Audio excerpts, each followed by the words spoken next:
ibintu biduhuza n'Imana biragenda bitakaza agaciro mu bwenge no mu mitima yacu. Nta utakanyaga atagahambuye. Hagomba kubaho amabwiriza yerekeye igihe, ahantu n'uburyo bwo kuramya. Bikaba biza ni ruto ni ruto. Haleluya, bavandimwe bene data, inshuti z'umusaraba, ndabaramukije mu izina rya Yesu Kristo. Yesu ashimwe. Uyu munsi ngaruwe no kuganira namwe nk'uko bisanzwe nyine ku biganiro bitandukanye tujya tugirana. Uyu munsi noneho tugiye kuganira ku kiganiro gishyashya. Hari bamwe bajya bampamagara bakambaza iby'ibiganiro mba nakoze, ariko bakaba bagize ubunebwe bwo kubifungura. Sinzi impamvu ituma batabifungura, bakampamagara bakambaza, nyamara aricyo biba byakorewe. Nyamuneka ndabinginze mujye mufungura. Baca umugani mu Kinyarwanda ngo nta utakanyaga atagahambuye. Ntawe uta akanyaga atagahambuye. Namwe rero mujye mugerageza gufungura. Nicyo umuntu aba yabikoreye. Ntabwo buri wese yajya mpamagara ngo musobanurire iby'icyigisho cyangwa se by'ikiganiro nakoze kandi kirahagaragara, buri wese yakifungurira akabyumva. Reka rero uyu munsi turebe ikiganiro gishyashya. Ni ikiganiro gishyashya tuzavugaho kenshi, tuzakora kenshi kugeza igihe tuzagisoreza. Ni ikiganiro kivuga ngo byaraje biramenyerwa. Byaraje biramenyerwa. Umunsi rero turavuga ku kijyanye n'imyitwarire mu nzu y'Imana. Imyitwarire mu nzu y'Imana. Ni amagambo abona ku gice cya 55 cy'ibihamya by'itorero, ku muzingo waho wa 5, paje 456. Reka dusenga Imana. Imana ihoraho, Imana nyir'ububasha, nyir'impuhwe n'imbabazi zitarondoreka, ishimwe, guhimbazwa, icyubahiro n'ubutware ni ibyawe iteka ryose. Bana bawe tuje imbere yawe kugira ngo tuganire ku magambo y'ubugingo, ku magambo ashobora kudukebura kugira ngo imyitwarire yacu ibe mizima imbere yawe, maze mwami tugende nk'uko ushaka. Icyo ushaka ni umutima, ntabwo ari umubiri. Ariko nanone ijambo ryawe rivuga yuko ibiri mu mutima bigaragara inyuma ku mubiri. Ku bw'ibyo rero ntabwo tuzakubahisha umutima tutakubahishije n'umubiri, kuko byose birajyana.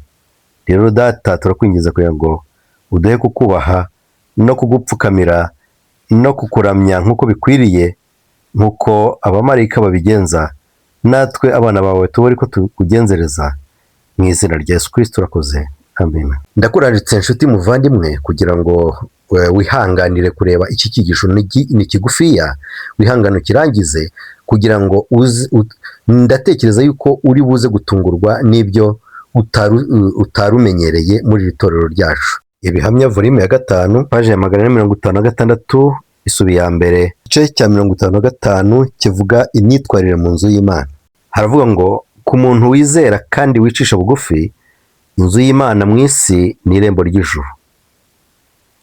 Indirimbo yo guhimbaza, sengesho n'amagambo yavuzwe n'abahagarariye Yesu Kristo ni imiyoboro yashyizweho gutegurira abantu urusengero rwo mu ijuru.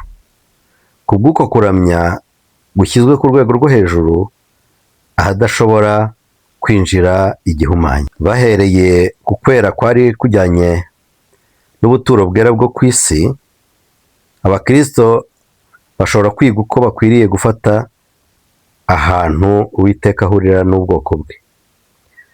Mu kamenyero n'imico y'abantu mu bijyanye n'iyobokamana no kuramya, habayeho impinduka zikomeye, nyamara ziterekeza aheza, ahubwo ziganisha ibintu irudubi. Ibintu by'agaciro, ibyera, ibintu biduhuza n'Imana biragenda bitakaza agaciro mu bwenge no mu mitima yacu, kandi biragenda bikerenswa kugeza ku kigero cyo kubifata nk'ibisanzwe. Ukubaha kwimbitse abantu bari bafitiye ubuturo bwera aho bahuriraga n'Imana mu materaniro yera ko arayoyotse by'ihabya. Nyamara Imana ubwayo yatanze amabwiriza ajyanye n'umurimo wayo, iwushyira hejuru y'ikintu icyo ari cyo cyose cyo muri iyi si gihita mu kanya nk'ako gatoya. Hagomba kubaho amabwiriza yerekeye igihe, ahantu n'uburyo bwo kuramya. Uwajyaga rero mu nzu y'Imana hari uburyo yagombaga kuba yitwaye, hari imyitwarire yagombaga kugaragaza, hari imyambarire yagombaga kugira. Ibyo byose ntabwo turi bubijyemo, ahubwo turibanda ku bijyanye n'umutwe w'umuntu uje kuramya, uko ugomba kuba witeguye kandi urimbishijwe. Aha rero ntimuze kugira ngo ndavuga ku bijyanye n'imisatsi, nyamuna ndabizi ko kuyivugaho ari ugukora ishyano, kuko ni ugukoma rutenderi. Nyamara ntabwo ndi buyivugeho rwose, mwihangane rwose, ntabwo ndi buyivugeho, ahubwo ngiye kuvuga ku bindi bitari ibijyanye n'imisatsi. Mu by'ukuri hari ikintu bita ingofero, gutega ingofero, ndetse turareba uyu munsi ibijyanye no gutega ingofero mu rusengero. Aho ngaho niho turi bugane.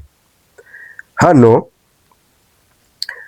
umugaragu w'Imana witwa Pawulo mu rwandiko rwa mbere yandikiye Abakorinto igice cya 11 umurongo wa 7 hari amagambo yavuze. Reka tuyasome. Yaravuze ati: umugabo ntakwiriye gutwikira umutwe, kuko ari ishusho y'Imana n'ubwiza bwayo, ariko umugore ni ubwiza bw'umugabo we. Ngaha haravugwa igihe cyo gusenga, igihe cyo mu materaniro, kuko hariya kuri sutitire cyangwa se ku mutwe w'amagambo w'iki gice aravuga ngo uko abizera bakwiriye kwifata bari mu materaniro. Mu kanya twabonye mu mwuka w'ubuhanuzi inyifato ikwiriye mu rusengero, none tubonye uko abizera bakwiriye kwifata bari mu materaniro. Ahangaha rero ntabwo ari hanze, aha ni mu materaniro, mu gihe cy'amateraniro, mu gihe cyo kuramya. Ariko ubundi ingofero ni iki? Ingofero zaje zite? Rero ingofero mu bigaragara ko ni umwambaro wo ku mutwe. Iyi myambaro rero ikaba iri amoko menshi bitewe n'abayambaye. Hano hari urutonde runini cyane rw'ingofero bitewe n'abazambaraga. Arizo bitaga chapeau cyangwa se ingofero zifite urugara. Hari izi ngofero zambarwaga n'abagenzi, ndetse hari n'ababaga barazigize ibijyanye n'imirimbo. Hari kasikete. Izi kasikete rero zambarwa n'abakozi, kandi na n'ubu baracyazambara, ndetse cyangwa se abifashije bafite ijambo muri rubanda. Ndavuga kera mu myaka ya kera cyane. Hari iza bone, zikaba ari ingofero zagenewe kurinda imbeho, zambarwaga n'abaroma mu buhinzi. Hari za turban cyangwa se voile. Izi zikaba zambarwa kubw'impamvu zijyanye n'imisengere cyangwa se n'iyobokamana. Ndetse izi zambarwaga muri za Mesopotamiya ya kera, ndetse ubu ngubu abasilamu bo baracyazambara bitewe n'impamvu z'iyobokamana. hari amigiti cyangwa se scapulaire. Izi ngizi cyane zambarwa muri katolike ndetse n'andi madini ashamikiye kuri katolike, ndetse na za bere. Izi zo zikaba ari umwihariko w'Abafaransa, zikaba ari iza gisirikare cyangwa se iz'abanyabugeni. Wakwibaza uti akamaro k'ingofero rero ni akahe? Ingofero rero zitegwa hagamijwe cyane cyane kwikingira izuba n'imbeho, kugaragaza isumbwe mu bandi, iyobokamana cyangwa umuco nk'uko byari mu myaka yo hambere cyangwa se imyaka aho bise muri antikite, nka petaze y'Abagereki na bone y'Abaroma. Iyi ngiyi nyine ikaba yari ishinzwe kurinda imbeho. Tumaze kubona rero impamvu yateraga gutega ingofero, nyamara muri ibihe byacu usanga ahanini zisigaye ari imideri igezweho cyangwa ari iz'akazi. Ni bande rero bagomba gutega ingofero mu rusengero? Iki ni ikibazo cya mbere. Turagenda twibaza ibi bibazo tureba n'ibisubizo byabyo niba turi bubibone. Ni bande bagomba gutega ingofero mu rusengero? Igisubizo cyacyo nk'uko tumaze kubibona, hari amadini yemera cyangwa se ategeka kwambara bene izi ngofero, nka katolike ndetse n'abayishamikiyeho bose bafite ibyiciro biyagenewe kuzitega, ndetse n'izo bagomba gutega ubwoko bwazo. Isilamu nayo ifite umwenda w'umurimbo wambarwa n'umuntu wese wishatse, yaba mu musigiti asenga cyangwa se hanze. Ikibazo cya kabiri kirabaza kiti, naho se ku bakristo Bibiliya ivuga iki ku ngofero? Bibiliya mu Rwambere rw'Abakorinto igice cya 11 umurongo wa 7, nk'ubwo twamaze kuhasoma, havuga ko umugabo adakwiriye gutega ingofero igihe ari mu rusengero. Impamvu ikaba ari uguha Imana icyubahiro. Twongere tubitsindagire, guha Imana icyubahiro, guha Imana icyubahiro. Turaza kubigarukaho. Ikibazo cya gatatu kiravuga kiti, gutega ingofero byaba ari iby'icyubahiro gike? Igisubizo ni yego. Reka turebe muri ubu buzima bwacu bwa buri munsi, muri sosiyete turimo. Reba nawe, iyo uteze ingofero ukagera imbere y'umuntu wubashywe, bigusaba kuyikuramo, cyangwa se utayikuramo ukayikoraho ukayizamura nk'ugiye kuyikuramo, ukabona gusuhuza uwo munyacyubahiro uri imbere yawe, yaba ari umuntu mukuru ukuruta cyangwa se ari undi munyacyubahiro runaka. Hanyuma ukabona ukamusuhuza cyangwa ukavuga ikikugenza. Ibyo rero murabizi ko ari byo bita gukura ingofero. Gukura ingofero imbere y'umuntu ukuruta cyangwa se w'umunyacyubahiro runaka. Hari abemerewe gutega ingofero igihe cyose nk'abasirikare n'abapolisi, bo kuko igengwa n'amategeko, ifite amategeko ayigenga, kuko kuyikuramo hari byaba bifite ikindi gisobanuro. Bemererwa kugumya kuyitega, ariko bakayikoraho mu buryo batojwe neza, bahaye icyubahiro umukuru ubari imbere. Ikibazo cya kane kikabaza kiti, gutega ingofero rero mu rusengero byaba ari uburenganzira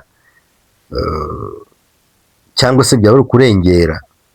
Niba bisobanuye kubahuka Imana, byaba ari ukurengera? Igisubizo ni yego, nibyo rwose. Niba utabasha kuyitega imbere ya nyakubahwa wo mu isi, uwo ari we wese ufite icyubahiro imbere yawe, uwo mu ijuru we akwiye kubahwa bingana iki? cyangwa se kubera ko ataboneshwa ijisho, niyo mpamvu tumwubahuka tukamufata nk'udahari kubera ko tutari mu kumurebesha amaso. Nyamara iyo turi imbere y'undi munyacyubahiro runaka turamwubaha kandi rwose tukagaragaza guca bugufi, ariko imbere ya nyakubahwa wo mu ijuru, Imana ihoraho, ntitugaragaze icyubahiro tumugirira. Ikindi kibazo cya gatanu kirabaza kiti, mbese mu mwuka w'ubuhanuzi hari ahagaragaza ko gutega ingofero mu rusengero bibuzanyijwe ari bibi? Igisubizo ni yego. Reka tujye mu bihamya by'itorero, volume yaho ya 5, paje ya 463, isubi ya mbere ndetse n'isubi ya 2. Reka tuhasome. Haranditswe ngo, mu mitekerereze ya benshi ntihakibamo ibitekerezo byo kwera bishingiye ku nzu y'Imana kuruta uko biri ku hantu rusange hatera. Ahantu rusange hatera turahubaha, ariko mu nzu y'Imana ho tukahubaka. Hari abinjirana ahantu hasengerwa ingofero mu mitwe, hari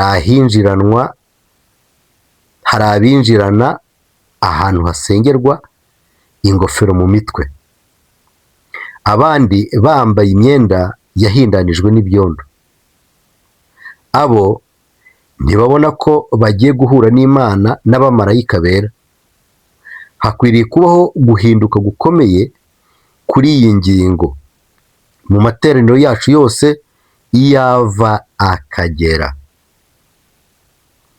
Ndasubiramo, hakwiriye kubaho guhinduka gukomeye kuri iyi ngingo mu materaniro yacu yose iyo ava akagera. Iyi ni ingingo y'ingenzi mu zigize umurimo yakerenshejwe cyane mu buryo bubabaje kubwo kutubaha Imana mu myifatire, imyambarire n'imyitwarire, no kubura igitsika umuntu mu kuramya mu mitekerereze ye. Kenshi Imana yagiye yima amaso abo bantu bateranijwe no kuyiramya batyo.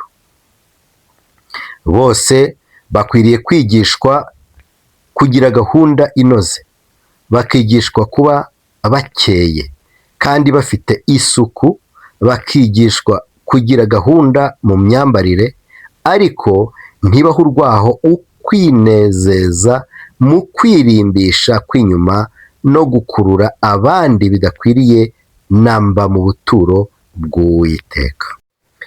Ntihakwiye kubaho imurika ry'imyenda itangaje y'ibirori, kuko ibi bikangura ukutubaha Imana. Amagambo tugiye gusorezaho hano aratubwira ngo kwiyerekana mu mitako y'amapfundo y'utugozi tubengerana n'imitako y'amababa n'indi mirimbo ya zahabu n'imiringa ni uburyo bwo kuramya ibigirwamana, kandi ntibikwiriye rwose mu materaniro yera y'Imana. Bavandimwe, iyi mitako yose, iyi mirimbo yose, aho iva ikagera ni ukuramya ibigirwamana. Niko ijambo ry'Imana rivuze, ni ukuramya ibigirwamana, kandi ntabwo bikwiriye mu by'ukuri abavuga ko bari mu kuramya Imana. None twebwe twifata dute? Ese ni gute umuntu azana ikintu kitamenyerewe mu itorero atagikuye nibura mu byanditswe byera ngo abe ari umucyo mushya azaniye abizera, akadukana ikintu nk'iki ngiki? Ikibazo cya 6, mbese hariho aho ibi byaba byaragaragaye mu itorero ry'Abadivantiste, itorero ryasigaye? Kuko ibi byanditswe byera ni ibyabo, nibo bafite ukuri kw'ijambo ry'Imana kuzuye.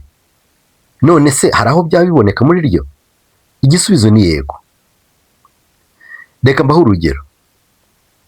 Hano aha mureba mu kiganiro ikinyamakuru kimwe cyagiranye cyakoze, cyahaye umutwe, iki kinyamakuru mureba cyahaye umutwe ugira uti musenyeri w'abagatulika yabwirije mu rusengero rw'abadivantisite. Hagaragaramo umubwiriza uteze ingofero y'umukara, uteze iya roza ndetse n'abandi. Hari kandi mu nkuru ya ati Kajama TV show yise Incredible Parade, akarasisi kadasanzwe, niko yise iki kiganiro cye. Aha hagaragaramo abajiya bakunze kwitwa Master Guide benshi bari kwishimira mu rusengero bateze ingofero nk'uko muri mu kubibona hano. Kandi saho gusa, kuko no mu rusengero rwa Nyamirambo hagaragaye ibikorwa bitandukanye birimo akarasisi n'umukimbagiro w'aba Master Guide bambaye ingofero mu mitwe yabo, cyangwa se bateze ingofero mu mitwe yabo. Ni mu bukwe bwa Sister Yvonne nk'uko bigaragara kuri TV ye ya YouTube, aho yavuze ati akarasisi mu bukwe bwa Sister Yvonne.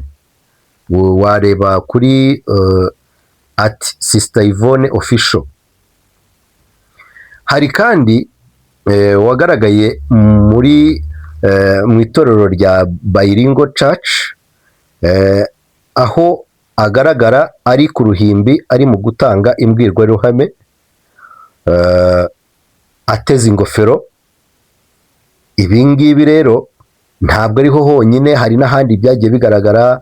Murabizi muri Covid hari aho byigeze kuvugisha abantu amagambo menshi, murabizi ntabwo mbisubiramo, ariko ibi byose biragaragaza ko bitangiye kototera no muri iri torero, ndetse bigaragara ko niba nta gikozwe mu maguru mashya, niba itorero ritabishyigikiye, nirizitire ritaronerwa, hato bitazaba ka wa wundi wirengagije gucyura ihene bikarinda iyo bumwiriraho. Nuko kandi burya ngo ishyano ridahanwe sinzi uko bigenda.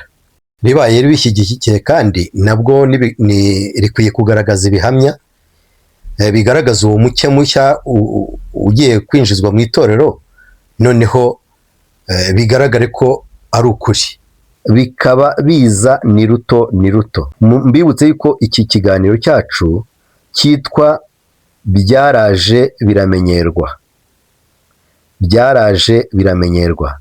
Noneho tukavuga ubu ngubu tukaba turi mu kuvuga ku bijyanye n'ingofero, gutega ingofero mu rusengero. Ikindi kibazo wakwibaza, none se ko tutajya tubona abajiya batoya bo bazitega mu rusengero, aba Master Guide bo baba babyemerewe? Icyo kibazo ntabwo nabasha kugisubiza, cyakora reka tukibikire kuzakibaza abayobozi ba JA, hanyuma batubwire niba byo byaba byemewe, hanyuma nitubona igisubizo tuzakibagarurira.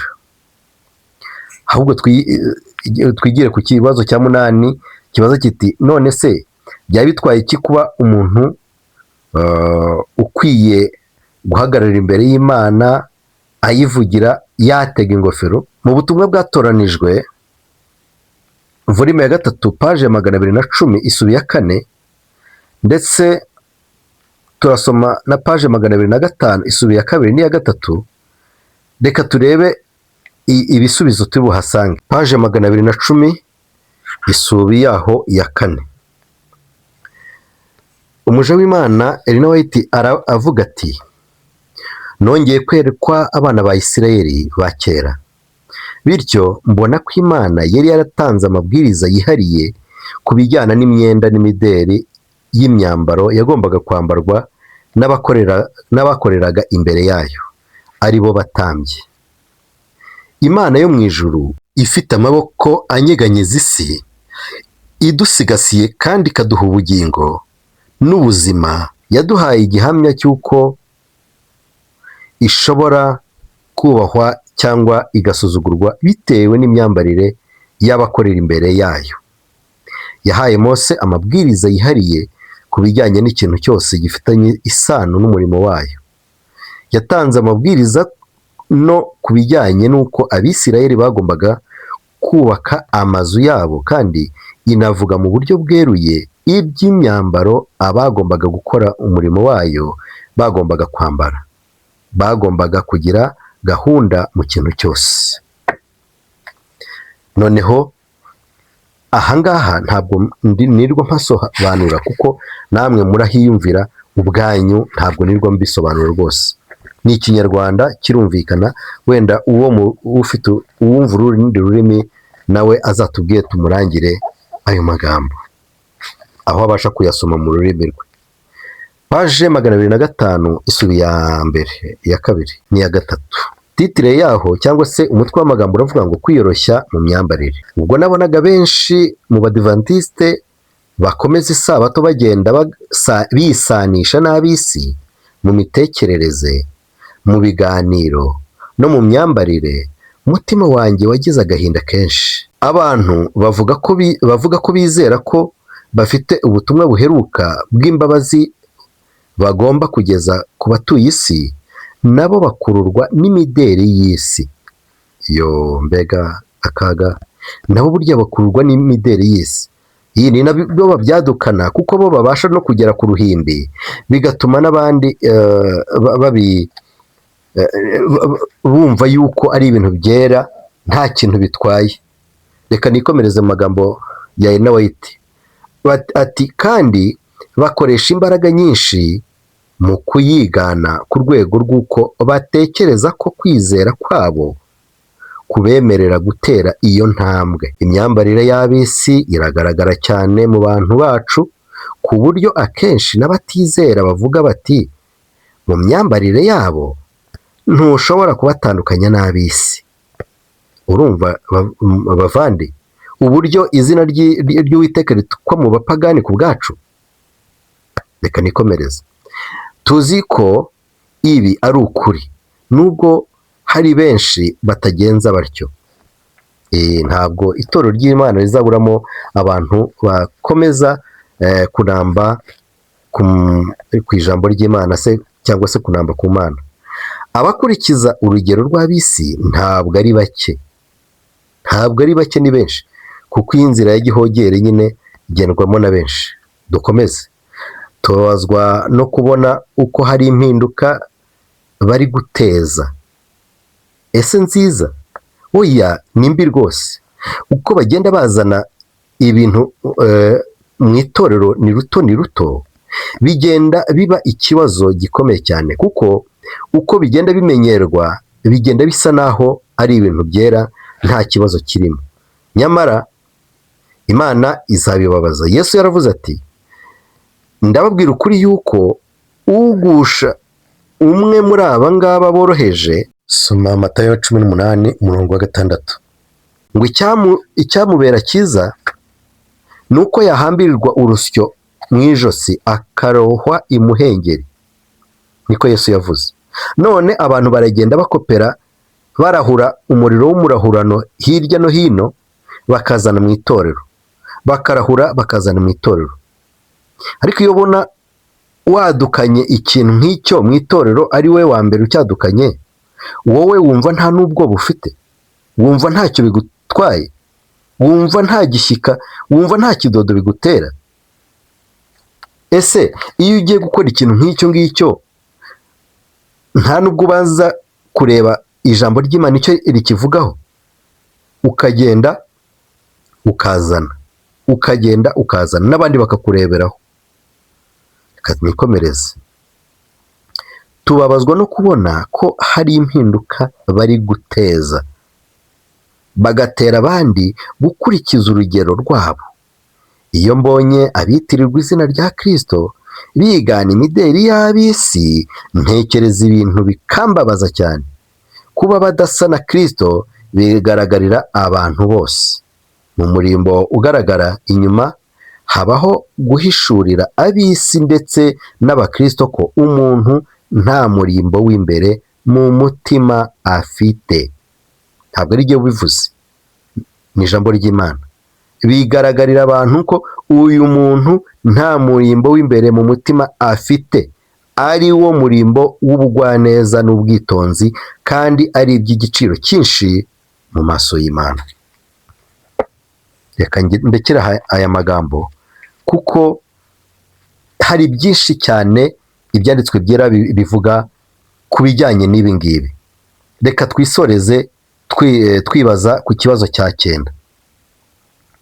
Ibaze nawe, utese ni iyihe mpamvu intera gukora ibi ngibi? Zirikana uko umuntu iyo yazaga imbere y'Imana uko bidakwiye, uko yameraga, usibye gupfa nta kindi, yarapfaga bakamuhamba. Turebe mu rwa mbere rwa Yohana igice cya 2:16, tuba ariho dusoreza, ndetse na 17, aratubwira ngo kuko ikiri mu isi cyose ari irari ry'umubiri, ari n'irari ry'amaso, cyangwa kwibona ku by'ubu bugingo, bidaturuka kuri Data wa twese, ahubwo bituruka mu isi. Kandi isi irashirana no kwifuza kwayo, ariko ukora iby'Imana ishaka azahoraho iteka ryose. Haleluya bavandimwe! Ushaka guhoraho iteka ryose nakora iby'Imana ishaka. Ushaka iby'irari ry'amaso n'irari ry'umubiri namubwira iki? Ariko ibyo ari byo byose amenye iki ngiki. Matayo igice cya 5:19, ndetse kandi nongere kugaruka kuri Mariko igice cya 9:42. Ariko rero bambe haracyariho ibyiringiro. Yesu aracyari ku ntebe y'imbabazi, kandi adufitiye imbabazi nyinshi. Nubwo waba warasayishije, nubwo waba warabikoze gute, nubwo waba waraziruye inzu y'Imana ute, haracyari ibyiringiro y'uko wagaruka ukababarirwa. Ntabwo Imana izakubaza icyo utamenye, ahubwo izakubaza umucyo wamenye ukawirengagiza. Imana yari ivugiye mu Kuva 34:7 ngo igumanira abantu imbabazi ikageza ku buzukuruza babo b'ibihe 1000. Ibabarira gukiranirwa n'ibicumuro n'ibyaha, ntitsindishiriza na hato abo gutsindwa, ihora abana gukiranirwa kwa base, ikageza ku buzukuru n'abuzukuruza n'ubuvivi. Ibyo bihe 1000 ntabwo kuva isi yaremwa byari byaboneka. Mu yandi magambo bishatse kuvuga yuko igira imbabazi iteka ryose, igumanira abantu imbabazi iteka ryose. Ntabwo rero waba warakoze icyaha kidashobora kubabarirwa. Ngwino sanga Uwiteka arakubabarira. Ikize kandi ukize n'abandi. Kuki wakwirimbuza? Ngaho rero sanga Imana irakubabarira. Reka dusenga Imana. Data mwiza, Imana ihoraho, Imana yacu, Imana y'imbabazi n'urukundo n'impuhwe nyinshi zitarondoreka, ishimwe guhimbazwa, ubutware n'icyubahiro n'ibyawe iteka ryose. Tumaze kubona yuko Mwami Imana ufuhira icyubahiro cyawe, kandi watanze amabwiriza yuko dukwiye kwitwara imbere yawe. Nuko Mwami Imana turakwingize kugira ngo utubashishe kukubaha nk'uko bikwiriye, utubashishe kuza imbere yawe tuzi ko koko tuje imbere y'Imana yacu, Imana ishobora byose, ifite igitinyiro cyinshi, maze natwe tukubahe nk'uko bikwiriye. Ngaho Mwami Imana, bashisha buri mwana wawe wese ubonye yuko yahabye, ubonye yuko yakosheje, kugira ngo agaruke mu rugo, kuko uri umutunzi w'imbabazi, uramubabarira. Kandi Mwami Imana, bashisha na buri mwana wawe wese gutinya, utarigeze atinyuka kuzirura inzu yawe cyangwa se icyubahiro cyawe, kugira ngo atinye, kuko aho uri haba ari ahera. Ishimwe guhimbazwa n'icyubahiro bikomeze kuba ibyawe iteka ryose, mu izina rya Yesu Kristo, amen. Shalom, shalom, muito obrigado.